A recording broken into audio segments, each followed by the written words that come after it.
मुंबई गोवंडी स्थित VK English school में बहुत ही धूमधाम से गणतंत्र दिवस मनाया गया। इस समारोह के चीफ गेस्ट रहे स्कूल के चेयरमैन जनाब वकील खान और सारंग फाउंडेशन के अध्यक्ष व ऑल इंडिया उलमा बोर्ड के राष्ट्रीय अध्यक्ष जनाब सलीम सारंग।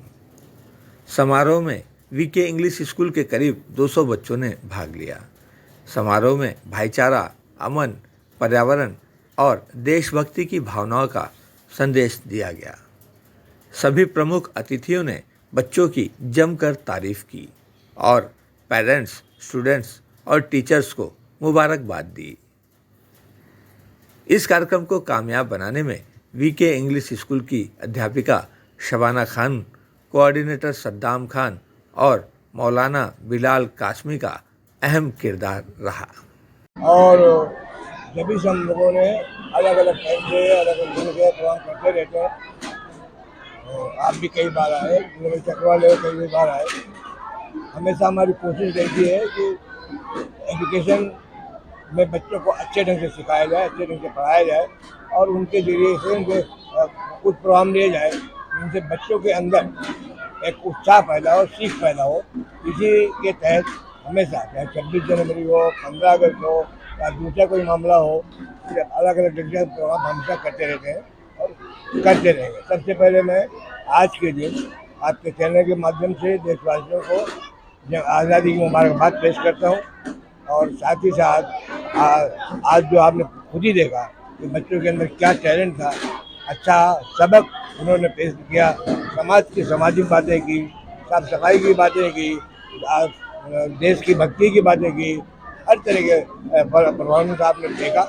मैं दिल की गहराइयों के साथ वीके इंग्लिश स्कूल की हेड शबाना खान को, कोऑर्डिनेटर सद्दाम खान और मौलाना बिलाल खान को, साथ ही साथ वीके स्कूल के सभी टीचर को जो इन्होंने एक अच्छा प्रोग्राम पेश किया, बच्चों को सिखाया और बच्चों ने इस ढंग से पेश किया, उन सब का बच्चों को भी मुबारकबाद दूंगा, टीचर को भी मुबारकबाद दूंगा, मौलाना खान को भी मुबारकबाद दूंगा कि आप लोगों ने अच्छा प्रोग्राम पेश किया। इस तरह के प्रोग्राम हम करते रहते हैं, खास करके 26 जनवरी और 15 अगस्त को तो देशभक्ति के मामला में ज़्यादा से ज़्यादा हमको इस तरह की बातें रखनी चाहिए। आज हमने अलग अलग ढंग से प्रोग्राम कराए और बहुत अच्छे प्रोग्राम रहे।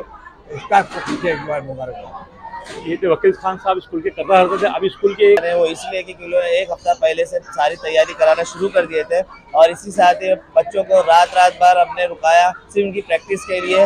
कई बार बच्चों की तबीयत भी खराब है लेकिन फिर भी बच्चों ने हौसला पस्त नहीं किया अपना और अच्छे तरीके से इसको परफॉर्म किया और आपने से आज रिजल्ट देख ही लिया कि बच्चों ने कितने अच्छे तरीके से परफॉर्म किया। अभी स्कूल की प्रिंसिपल के माध्यम से सभी हिंदुस्तानियों को 75वें गणतंत्र दिवस की हार्दिक शुभकामनाएं। और आज का जो रंगारंग कार्यक्रम हमारे बच्चों ने पेश किया वो सभी मुद्दों को लेकर पेश किया। उन्होंने भाईचारा की बात की, उन्होंने पर्यावरण को बचाने के लिए पेड़ बचाओ, पानी बचाओ, इन सब मैसेजेस के साथ में वो आगे बढ़कर रहे और उन्होंने ये भी ऐलान किया कि तालीम में जो है वो बच्चों को बहुत आगे होना है।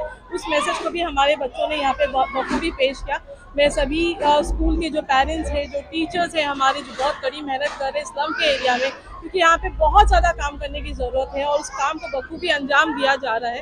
तो ये जो हमारी टीम खड़ी हुई है वीके स्कूल की तरफ से, इन्होंने जितने अच्छे से यहाँ पे परफॉर्मेंस पेश किया है उन सभी को मुबारकबाद। और हमारी कोशिश यही रहती है कि स्लम के बच्चों के बीच में हम हमेशा अच्छे और पैगामों के साथ उतरते रहे, क्योंकि जिस तरीके से देश का हाल जो चल रहा है वो कहीं ना कहीं बहुत ही साजिशों वाला है और इसी साजिशों से आजमाइशें बढ़ती जा रही है। और आप देख रहे हो कि सियासी चीज़ें जो है वो किस तरीके से परवान चढ़ रही है, नफरतों को आगे किया जाता है। तो वो अहले सियासत है वो अपना काम जाने, हमारा पैगाम मोहब्बत है जहाँ तक पहुँचे, उसी में मोहब्बत के पैगाम को हम आगे बढ़ाते रहेंगे और हमारे बच्चों के जरिए भाईचारा और अमन की जो पैगाम है वो हम पहुँचाते रहेंगे। शबाना जी, महाराष्ट्र जी बिल्कुल, बहुत अच्छी बात कही। अपने स्लम के बच्चे जो है उनको समझ में आ गया है कि उनको अगर अपने समाज को बेहतर करना है, अपनी ज़िंदगियों को बेहतर करना है तो उनको तालीम में आगे आना पड़ेगा और वही तालीम को आगे लेकर अब आप देख रहे हो किस तरीके से आईएएस ऑफिसर बन रहे हैं हमारे एरिया से। हमने पिछले भी प्रोग्राम में अपने शफीउद्दीन सिद्दीकी साहब को बुलाया था कि वो एक आईएएस ऑफिसर, गोवंडी के इतने चैलेंजेस एरिया में निकल कर बढ़ रहे हैं, तो सरकार को ये दिखना चाहिए कि अगर स्लम में जहाँ पे कोई सहूलतें नहीं है, जहाँ पे बहुत अच्छी स्कूलें नहीं चल रही है, स्कूल अपनी मेहनत कर रही है, लेकिन इतनी हालातों में, इतनी तंगदस्ती में जो है जिस तरीके से स्कूलों को खड़ा किया जाता है, टीचर्स कम सैलरी में काम करती है, तो सरकार को यहाँ पे ध्यान देने की जरूरत है। अगर ऐसे एरिया को बढ़ावा देंगे, ऐसे एरियाज में स्कूलों को फंड दिया जाएगा, ऐसे एरिया में स्कूलों को ज़्यादा से ज़्यादा जो है वो रिकग्निशन पैरामीटर्स पे लाया जाएगा, तो मैं समझती हूँ कि जो हमारा जो हमने सर्व शिक्षा अभियान की बात की है, हमने हर घर शिक्षा की बात की है, तो वो कहीं ना कहीं जो है वो रंग ला सकता है वो पैगाम। पर यह है कि सरकार इसमें ज़्यादा अपना किरदार जो है वो नहीं निभाती। तो मैं यही गुजारिश करूँगी कि अगर सरकार एजुकेशन को स्लम में ज़्यादा से ज़्यादा बढ़ावा देना है तो प्राइवेट जो छोटी स्कूल्स है उनकी मदद कीजिए। बीच में आपने सुना ही होगा कि किस तरीके से जो अनरिकग्नाइज स्कूल है उनको बंद करने की बात हुई थी।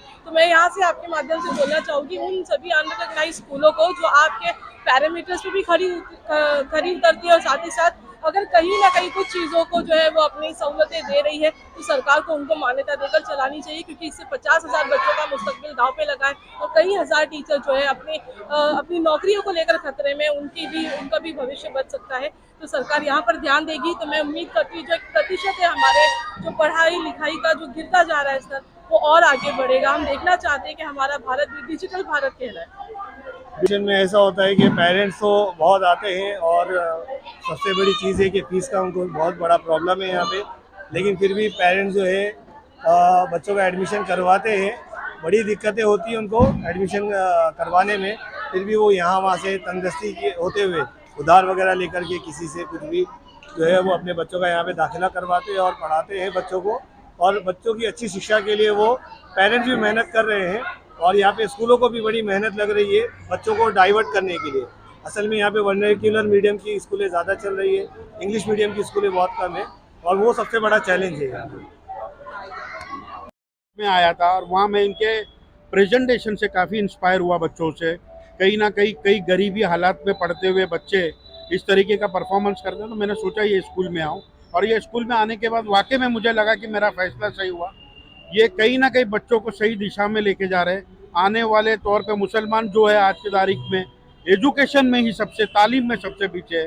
कहीं ना कहीं ये स्कूल ऐसी स्कूल है, अच्छा काम कर रही है। मेरा भी मानना है कि मुसलमान जब तक पढ़ेगा नहीं वो आगे बढ़ेगा नहीं। मुसलमान की हिस्सेदारी गवर्नमेंट में होनी चाहिए, मुसलमान के नुमाइंदा लीडरशिप गवर्नमेंट में होनी चाहिए। आज आज़ादी के वक्त जब आज़ाद 75 साल पहले हुई थी, हमारी हिस्सेदारी 20% की थी, आज हम 1% की भी नहीं है। आज मुसलमान को आइसोलेट किया गया है। हम चाहते हैं कि गवर्नमेंट भी मुसलमान को, जहाँ जहाँ मुसलमान की इलाके हैं वहाँ मुसलमान का रिप्रेजेंटेटिव जीत गया है, और हम भी हमारे हिस्सेदारी की बात करते हैं। आरक्षण भी हो या कुछ चीज़ हो, 18% हमारी हिस्सेदारी है। उस हिस्सेदारी के हिसाब से, वो परसेंटेज के हिसाब से हमें हक मिलना चाहिए। नहीं, ये स्कूल का, और मुझे काफ़ी ऐसे खबर भी मिली है, न्यूज़ भी मिली है कि गवर्नमेंट के जो पॉलिसी है ऐसे स्कूल में, बॉम्बे के स्कूल के लिए बहुत हार्ड पॉलिसी है। वो पॉलिसी पे, ये कंप्लेंट्स पे स्कूलें पूरे नहीं आ सकती है, क्योंकि गरीबी इलाकों में होने की वजह से इनकी फीस वैसी नहीं है कि वो कंप्लेंट्स पूरा कर सके। तो गवर्नमेंट का पूरे महाराष्ट्र के जो पॉलिसी है वो छोड़ते हुए ऐसे जैसे स्लम एरिया है वहाँ की पॉलिसी में कोई नरमी लानी होगी। उसके लिए मैं जरूर गवर्नमेंट से बात करूँगा। आने वाले वक्त में मैं अजीत दादा पवार के पास ये डेलीगेशन लेके जाने वाला हूँ कि ये कंप्लेंट्स और जितने स्कूलों को नोटिस है जो अच्छा काम कर रही है और जिसमें एजुकेशन में बच्चों की तादाद ज़्यादा है, उनको रेगुलाइज किया जाए, उनको परमिशन दी।